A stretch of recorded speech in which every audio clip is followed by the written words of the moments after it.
Pelo que estou entendendo, quer dizer que existe uma relação entre sexo e a pobreza? Sim, onde o sexo não está sob controle. Se for permitido ao sexo mover-se em seu curso natural, ele rapidamente levará a pessoa ao hábito da alienação. Existe alguma relação entre sexo e liderança? Sim, todos os grandes líderes, em todos os caminhos da vida, são altamente sexuados, mas eles seguem o hábito de controlar os seus desejos por sexo, transformando-os em uma força propulsora que os motiva nas suas ocupações. O hábito da indulgência no sexo é tão perigoso quanto o hábito de utilizar drogas ou bebidas? Não há diferença entre esses hábitos. Ambos levam para o controle hipnótico, por meio do hábito da alienação. Por que o mundo olha para o sexo como algo vulgar? Devido ao abuso vulgar que as pessoas fizeram dessa emoção. Não é o sexo que é vulgar, é o indivíduo que negligencia ou se recusa a controlá-lo e guiá-lo. Você quer dizer, pela sua afirmação, que não se deve satisfazer o desejo por sexo? Não, eu quero dizer que sexo, com todas as outras formas disponíveis para o homem, deve ser entendido, dominado e feito para servir ao homem. O desejo por sexo é tão natural quanto o desejo por comida. Esse desejo não pode ser aniquilado, assim como não se pode parar um rio de fluir. Se a emoção do sexo fosse desligada de seu modo de expressão natural, ela se quebraria em outras formas menos desejáveis, assim como um rio, se represado, procura quebrar e fluir na volta da represa. A pessoa que tem autodisciplina entende a emoção do sexo, a respeita e aprende a controlar e a transmutá-la em atividades construtivas. Quais são os prejuízos decorrentes do desejo excessivo de sexo? O maior dos danos é que ele priva a fonte de uma das maiores forças propulsoras do homem e gasta, sem uma compensação adequada, a energia criativa do homem. Ele dissipa a energia necessária pela natureza para manter a saúde física. O sexo é a força terapêutica mais útil da natureza, mas em excesso diminui a energia magnética que é a fonte de uma personalidade atrativa e agradável.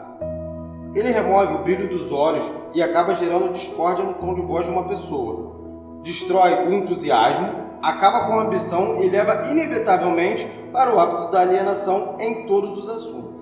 Eu gostaria que você respondesse a minha questão de outra forma, dizendo-me quais os fins benéficos que a emoção do sexo pode trazer, se for dominada e transmutada. O sexo controlado fornece a força magnética que atrai as pessoas uma para a outra. É o fator mais importante de uma personalidade agradável. Ele dá qualidade ao tom de voz e capacita uma pessoa a conseguir, por meio da voz, incitar um sentimento desejado. Ele serve, melhor do que qualquer coisa, para dar força motivacional aos desejos de uma pessoa. Ele mantém o sistema nervoso carregado com a energia necessária para dissipar a energia através de todo o corpo, mantendo-o funcionando apropriadamente. Ele afia a imaginação e capacita uma pessoa para criar ideias úteis. Ele fornece agilidade e definição para os movimentos físicos e mentais. Ele fornece à pessoa persistência e perseverança na busca por um objetivo maior na vida. Ele é um grande antídoto para todas as formas de medo. Ele fornece imunidade contra o desencorajamento. Ele fornece resistência física e mental nos momentos em que se passa por alguma forma de fracasso ou revés. Ele fornece as qualidades necessárias para lutar sob quaisquer circunstâncias, aumentando a capacidade de autodefesa. Em resumo, ele faz vencedores e não perdedores. Essas são todas as vantagens que você afirma estarem relacionadas à energia do sexo controlado? Não, elas são somente alguns dos benefícios mais importantes que ele fornece. Talvez alguns acreditarão que a maior de todas as virtudes do sexo é que ele é o método do qual a natureza se utiliza para a perpetuação de toda a vida no planeta.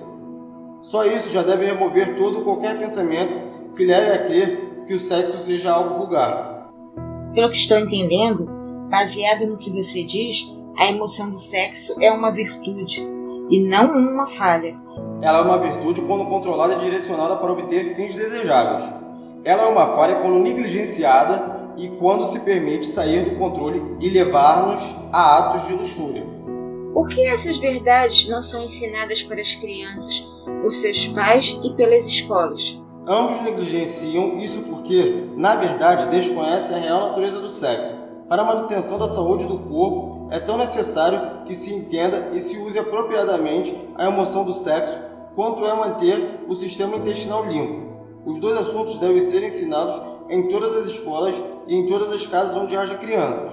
A maioria dos pais não precisaria de instruções adequadas a respeito das funções e do uso do sexo antes que eles pudessem inteligentemente ensinar as suas crianças? Sim, tanto eles quanto os professores das escolas. Qual seria o grau de importância relativa que você daria para a necessidade de conhecimento apurado sobre o assunto sexo? Está próximo do topo da lista.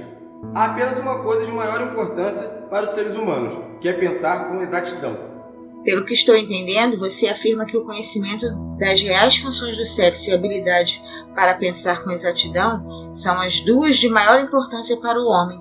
Essa era a minha intenção, para que você entendesse.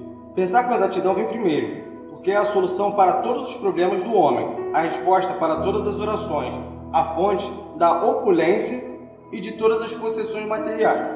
O pensamento exato é auxiliado pela emoção do sexo propriamente controlada e direcionada. Isso porque a mesma energia que o homem usa para pensar, ele também usa para o sexo. Ela começa com todos aqueles que desejam ter autodeterminação suficiente para pagar o seu preço.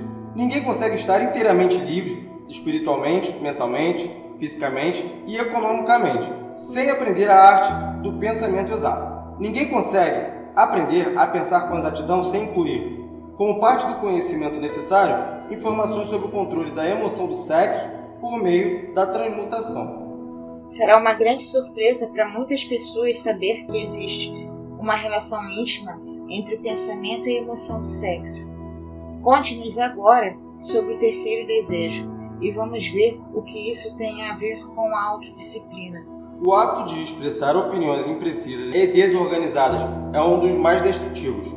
O prejuízo consiste na sua tendência a influenciar as pessoas no ato de adivinhar, em vez de procurar pelos fatos no momento em que elas formam opiniões, criam ideias ou organizam planos. O hábito desenvolve o que eu chamo de uma mente gafanhoto. É aquela mente que pula de uma coisa para outra, mas nunca chega em lugar nenhum. E claro, o descuido da expressão de opiniões que não são baseadas em fatos leva ao hábito da alienação. A partir desse ponto, é somente um passo ou dois para que sejam amarrados pela lei do ritmo hipnótico, que por sua vez automaticamente inibe o pensamento com exatidão.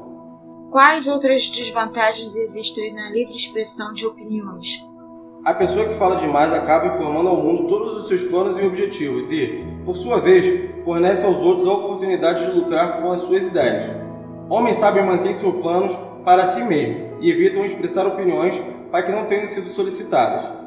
Isso previne que os outros possam apropriar-se de suas ideias, bem como dificultar o acesso de outros aos seus planos, diminuindo, assim, as interferências desnecessárias. Por que tantas pessoas insistem no hábito de expressar opiniões não solicitadas? Esse hábito, na verdade, inclui em si mesmo o modo de expressar egocentrismo e vaidade. O hábito da autoexpressão é inerente às pessoas. O motivo por trás do hábito é atrair a atenção de outros e impressioná-los favoravelmente.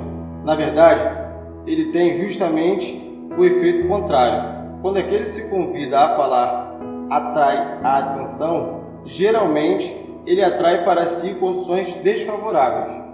Sim. Quais são as outras desvantagens desse hábito? As pessoas que insistem em falar demais raramente têm a oportunidade de aprender ouvindo os outros. Mas não é verdade que um orador que tenha uma aura magnética normalmente coloca-se no caminho da oportunidade para beneficiar a si mesmo, atraindo a atenção de outros por meio do poder de sua oratória?